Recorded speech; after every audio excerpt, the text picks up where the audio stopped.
Parang Urge. Ano po yan? Ay, Toy, ayun tatay mo? Ay, wala po si tatay. Umalis eh. Kaalis lang po. Bakit po? Kasi magbabayad ako sa kanya, nangutang ko rin ng isang araw sa kanya eh. Ah, taga po.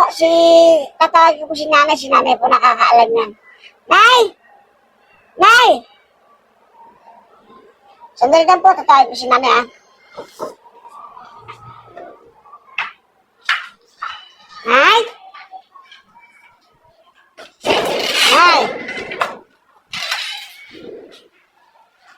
Nay! Nay! Ay, Nay! Eh, kaya pala hindi mo ko narinig. Naka-headset ka pala eh. Eh, may humahanap sa'yo. Magbabayad ka ng utang. Bakit to, Toy? Sige, sabihin mo na labas ako.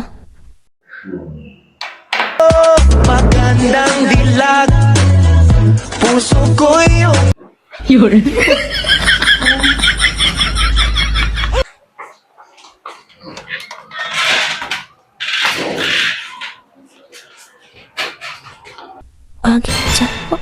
Ay, ikaw pala para tutay. Mabayad yung utang mo? Kasi Mari, nangutang ko sa kanya ng isang araw eh. Magbabayad na ako. Hindi kang listahan mo. Bale, 230 na half na nakuha mo. Isang kilong bigas, 2 ligo, at saka 2 laki mimo, tas 232 pesos na. 232 pesos, no? Wait lang. Ito. Huwag mo na akong suklian. Thank you. Saan punta si pare, Mare? Andiyan pala anak mo no, si Tutoy.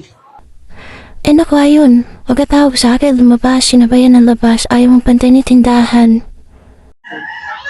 Ganun ba? Di wala kang kasama dyan. Di ba umalis na?